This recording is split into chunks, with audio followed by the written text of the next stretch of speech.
How are you? How are you? How are you? Good to see you.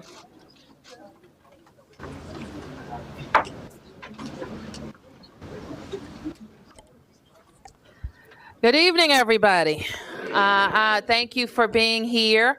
I am joined by our Congresswoman Eleanor Holmes Norton. Let's give her a big hand.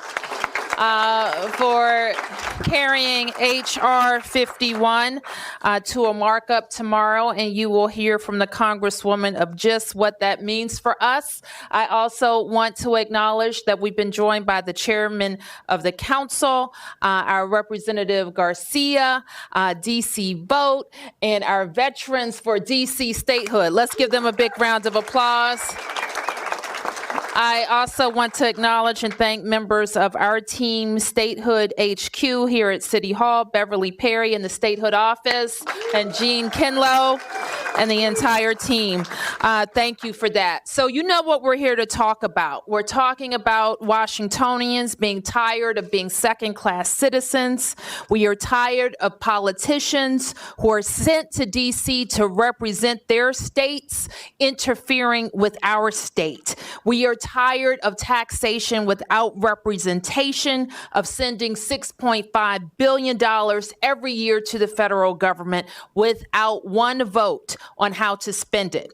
And we are tired of watching bill after bill die and judge after judge confirmed in the Senate and not being able to do a single thing about it. And we are very tired of the fact that a very important question was considered by the Senate of the United States, and we didn't have two voting senators to speak for us. But as those bills die, so too are Americans. Americans are dying from gun violence, lack of affordable housing and health care, and from the out-of-control opioid epidemic. And here in D.C., we have the values, the political will, the commitment to do better, and we're locked out of the national conversation. And we know what the solution is: statehood for Washington, D.C. So tomorrow, I'm asking you to do just like you did when we had the first hearing on statehood in more than 20 years, to fill the United States Congress with D.C. residents who demand statehood. And so with that, I want to introduce our congressman, and she's got a big job tomorrow on that committee. Now, half of them, they're good. The other half, she has got to work diligently with her colleagues to make sure that the markup on our bill happens tomorrow. And so I want to introduce now our Congresswoman, Eleanor Holmes Norton. Well, thank you, Mayor Bowser, for inviting me to our State House, because that's what you were about to become. It's about time. You see those numbers up there? Those are the numbers that set you apart, but demand that you be included in the Congress of the United States with everything that everybody else has. So we appreciate the way the district keeps track with its neon signs. And I want to thank the mayor and the city council for making sure that outside our centrally located City Hall, the Wilson Building, visitors and tourists alike can see what we pay, this extraordinary number. We pay their government, our government, without representation. Everybody knows, I think every school child knows, that during the Revolutionary War, the rallying cry was not freedom now. The rallying cry was no taxation without representation. Only in the nation's capital is that still the rallying cry.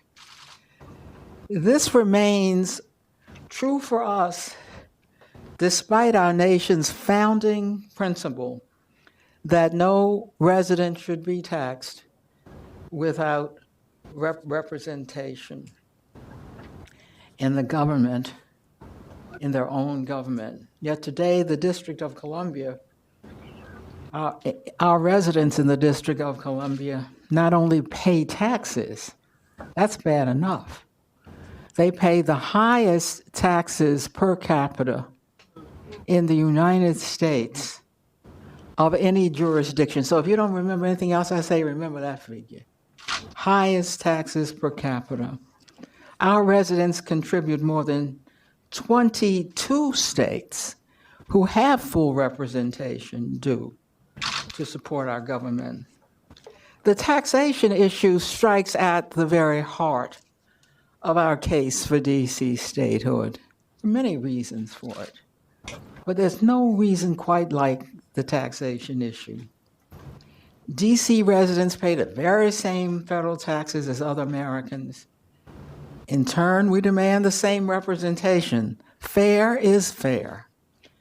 Nobody likes paying taxes, but the residents of the District of Columbia particularly do not enjoy paying billions and annually millions of dollars to support the federal government without the representation their taxes have purchased. Tomorrow, the House will take a historic step to right this wrong.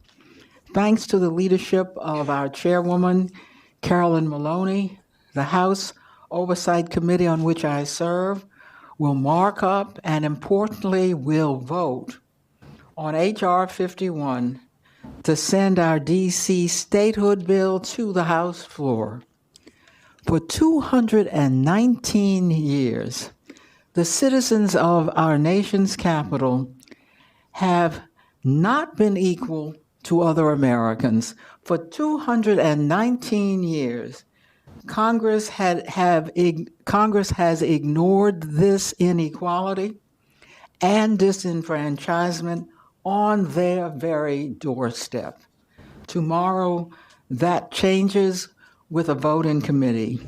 Before 2020 ends, that will change as the House of Representatives votes to make the District of Columbia the 51st state of the United States of America.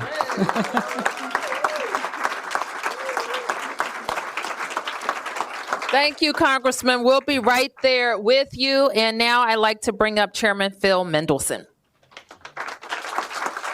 Thank you, Mayor Bowser, and thank you, Congresswoman, our warrior on the Hill, Eleanor Holmes Norton. I'm here to echo what the others have said, which is that we want to see a great turnout tomorrow, and that we're looking forward to the historic occasion. I say this with some sarcasm, actually with a lot of sarcasm. I look forward to hearing the debate about why we shouldn't have statehood because of parking, or we shouldn't have statehood because sometimes we have elected officials with ethical issues, as if somehow that's unique to the District of Columbia. Or listening to the discussion tomorrow about how we're not ready for self-rule, for home rule, for full home rule, even though we are arguably in the best financial situation of any city or state in the United States of America, given our finances. So I do look forward to the debate. I don't look forward to those aspects of the debate. And I'll remind folks what I have said before, which is that the value of statehood is manyfold. Not only is it the right thing to do in terms of democracy, but it will make a real difference in terms of our ability to self-govern. You know, we can't really get P3 projects off the ground because of congressional interference. We can't amend our jury service laws without congressional approval. We can't amend small claims court rules without congressional approval. Years ago, we suffered real public health consequences, which are the legacy remains today when we couldn't do needle exchange because of congressional interference. The list is actually quite long. We saw it a year ago with the federal government shutdown and how it affected us. Although we had enough autonomy that we were able to keep going and our finances were strong enough, we were able to keep going. Still, we were hurt as a government because of congressional action. And it's time that we get away from that we get out from under that. And that's what the vote tomorrow on statehood is about. So the message is we want to see everybody turn out. This is really important to the citizens of the District of Columbia. And I want to thank our warrior on the Hill, Eleanor Holmes Norton, for putting up with some of the bad arguments and for making the case. Thank you. Thank you. Thank you. Thank you, Phil. And let me also acknowledge another fighter on the Council of the District of Columbia, Anita Bonds. Thank you, Anita, for all that you have done for statehood. And another member of our statehood delegation, Senator Paul Strauss. Thank you, Senator Strauss. And we'll take a few questions. Questions, press questions, questions. Yes, sir. Josh Rosenthal, Fox 5 DC. A question I would have preferred to ask you afterwards, but there's a video making the rounds right now. Okay, we're talking about statehood. Any other questions? This video, Questions about statehood right now. Any other questions from the press? particularly heinous killing in this district. People tell us that they fear for their safety. It's the 4300 block, 3rd Street Southeast. 2 men hop out of a truck, shoot someone at close range. There are 2 very young children very close by. Have you seen the video, and what would you say to families? What I would say, and what I suggest you should say to your viewers, if they're watching a video that shows a crime, and I'm not sure what video you're referring to, is to please call MPD right away. 911. You can also text MPD anonymously, and somebody will give me the text line. I'm not remembering it right now because we need your help. 50411. 50411. We have talked to police, and I tried to talk to you after this. Your staff knew this was coming. And I'm not trying to... Ask your question. What is your question? What do you say to the... I just told you. What I want everybody in the community to do is get in touch with us with information, because I assure you, someone knows who the perpetrators are and they need to be brought to justice. Any other questions about statehood? Yes. Could you give us a sense if the markup is successful, when the HR 51 will hit the House floor? Well, I can give you this assurance that before this year ends, it will hit the House floor. And no one can tell you because the leadership has to meet every week to decide which bills go to the floor. Once the bill is marked up, it'll be ready. We have the strong endorsement of Speaker Nancy Pelosi. We have the strong endorsement of the whip who has written an op-ed piece, and he's the one that decides what goes to the House floor.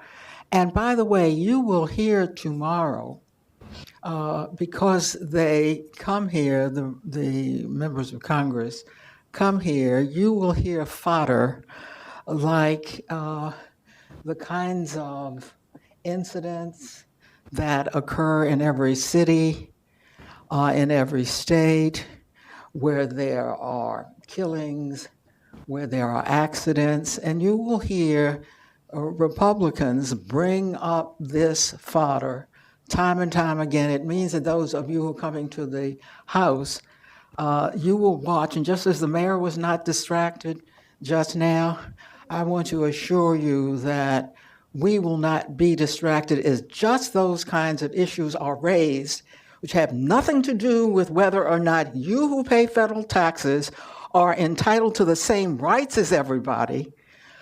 You will hear just that kind of junk brought up by Republicans in the House, and you will hear us say, that doesn't matter, sir.